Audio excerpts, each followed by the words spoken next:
وبينات من الهدى والفرقان.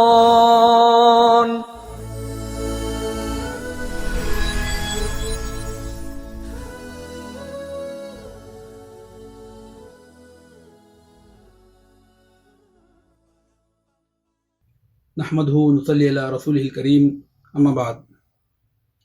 احادیث مبارکہ میں جہاں رسول اللہ صلی اللہ علیہ وسلم نے چاند اور سورج گرہنوں کو غیر فطری اسباب کا نتیجہ ہونے کی نفی کی ہے، وہیں اس کے ساتھ ساتھ ایک اور اہم ترین علمی انکشاف بھی کیا ہے کہ یہ سورج اور چاند گرہن اللہ کی نشانیاں ہیں، اور کہا گیا ہے کہ وَلَكِنَّهُمَا آیَتَانِ مِنْ آیَاتِ اللَّهِ، یعنی یہ سورج اور چاند گرہن اللہ کی نشانیاں ہیں۔ لہذا یہاں سوال یہ اٹھتا ہے کہ رسول اللہ صلی اللہ علیہ وسلم کے ان گرہنوں کو خدا کی نشانیاں کہنے کا کیا مطلب ہے؟ حدیث نبوی صلی اللہ علیہ وسلم کے اس ٹکڑے کے اعجازی معنویت و مصداقیت کافی اہم ہے۔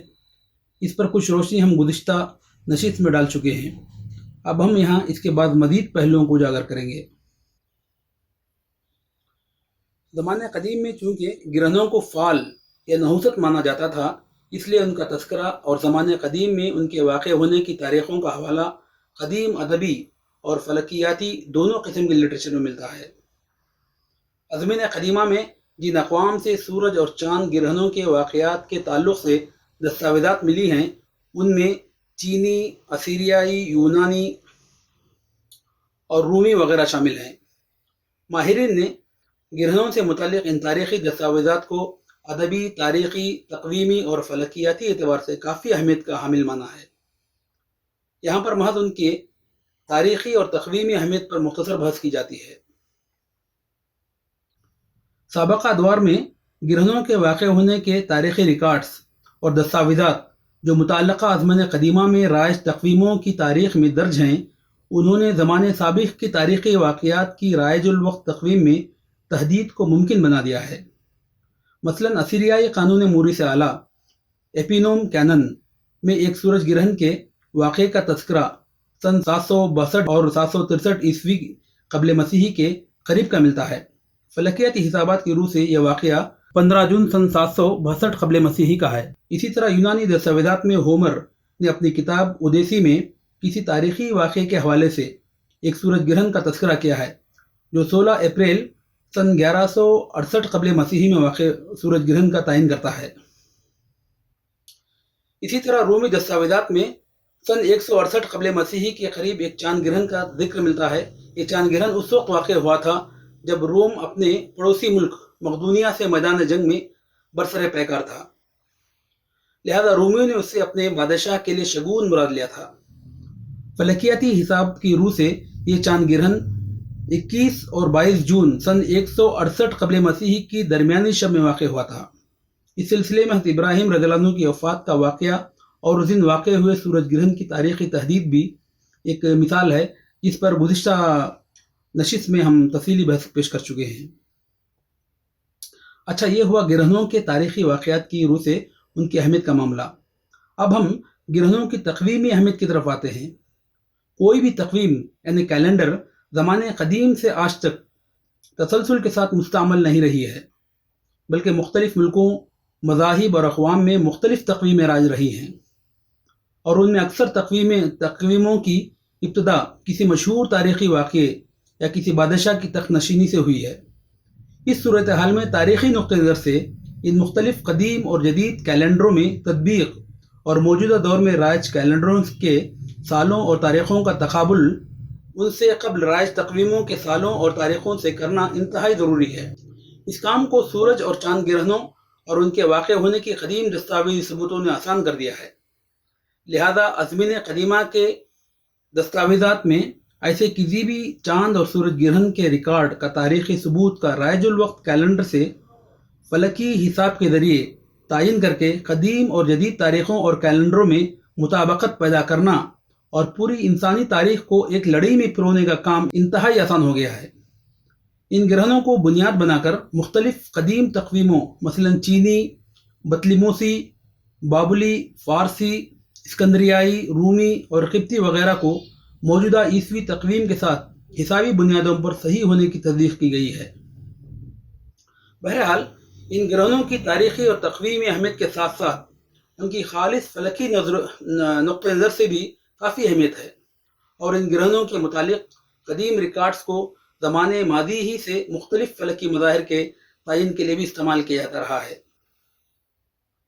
گرہنوں کی اسی تاریخی، تقویمی اور فلکی اہمیت کی بنا پر وہ آج انسان کے لیے اس کی اپنی تاریخ کے سنگ راہ یعنی لینڈ مارکس یا مائل سٹونز کی حیثیت رکھتے ہیں، یا دوسرے الفاظ میں یہ انسان کے لیے ایسی نشانیاں ہیں جن کے ذریعے انسان اپنے ماضی کے ایام گمگشتہ کا پتہ لگا رہا ہے۔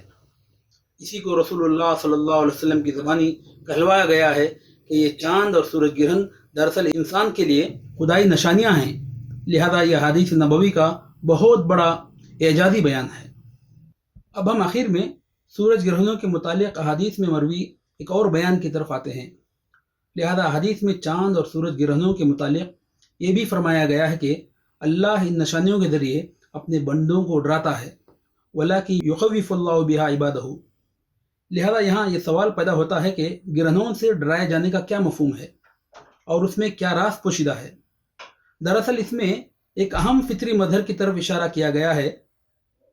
یہ فطری مظہر سورج کا بے نور ہو جانا اور پھر اس کی موت کا واقع ہو جانا ہے، جسے سائنس اختتام کائنات سے تعبیر کرتی ہے اور اسلام اس کو قیامت سے تعبیر کرتا ہے۔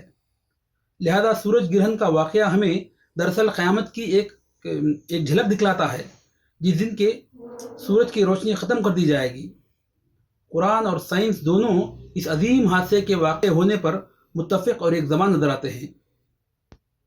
اس کی تفصیل اس طرح ہے کہ جدید سائنسی تحقیقات کے مطابق ہمارے سورج میں بڑی مقدار میں ہائیڈروجن موجود ہے، جو مستقل طور پر جل کر ہیلیم میں تبدیل ہو رہا ہے۔ سورج میں موجود ہائیڈروجن کے اسی جلنے کے عمل کی وجہ سے ہمیں سورج کی روشنی اور توانائی فراہم ہو رہی ہے۔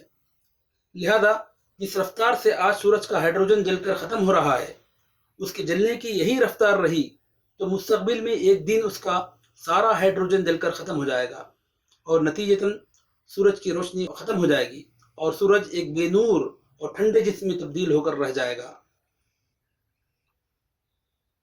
سائنسدانوں کا ماننا ہے کہ آسمانی دنیا میں رونما ہونے والا یہ واقعہ کرۂ ارض اور ہمارے نظام شمسی کے لیے ایک انتہائی خوفناک اور تباہ کن واقعہ ثابت ہوگا، کیونکہ سورج کی روشنی اور اس سے حاصل ہونے والی توانائی پر زمین پر زندگی کے وجود کا انحصار ہے۔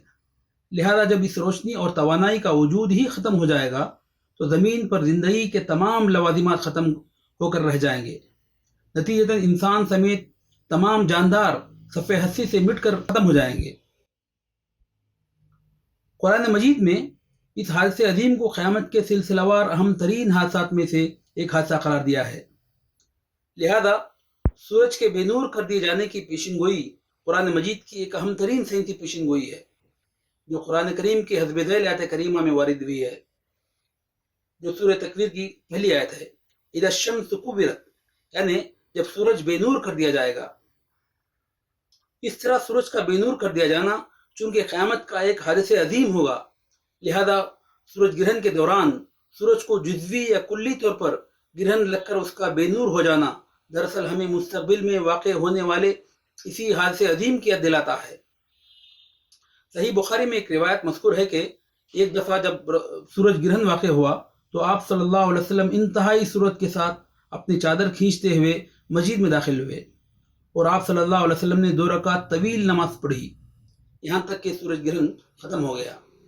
لہذا شارحین نے لکھا ہے کہ آپ صلی اللہ علیہ وسلم کا سورج گرہن کے دوران اس سرعت کے ساتھ مسجد میں داخل ہونا اس بنا پر تھا کہ آپ صلی اللہ علیہ وسلم پر گھبراہٹ طاری ہو گئی تھی اور آپ صلی اللہ علیہ وسلم لوگوں کو نماز پڑھنے اور دعا و استغفار کرنے کی تلقین کیا کرتے تھے۔ لہذا سورج گرہن کے وقوع میں فطرت کا یہ عظیم راز بھی پوشیدہ ہے، جو سورج گرہن کے دوران ہمیں اس حادث عظیم کی یاد دلاتا ہے۔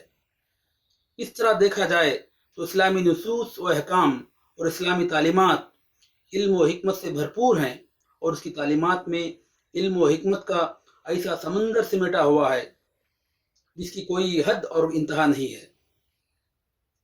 اس سے ثابت ہوتا ہے کہ اسلام ایک کامل دین ہونے کے ساتھ ساتھ ایک فطری مذہب بھی ہے۔ اس کی کاملیت اس معنی میں ہے کہ قرآن اور حدیث کے احکام تمام شبہ زندگی کا استقصاء کرتے ہیں اور اس میں قیامت تک پیش آنے والی تمام علمی، فکری، معاشرتی اور اجتماعی مسائل کا حل موجود ہے، جبکہ اس کے فطری ہونے کا مطلب یہ ہے کہ اسلامی احکام کی بنیاد علم کی کسوٹی پر رکھی گئی ہے۔ غیر معقولیت کا اس میں کوئی عمل دخل نہیں ہے، بلکہ ان احکام کی معقولیت تلاش کرنا ہماری ذمہ داری قرار دی گئی ہے۔ لہذا جدید علوم کی ترقی نے ان دونوں محاذوں پر کام کرنے کی راہیں ہموار اور آسان کر دی ہیں۔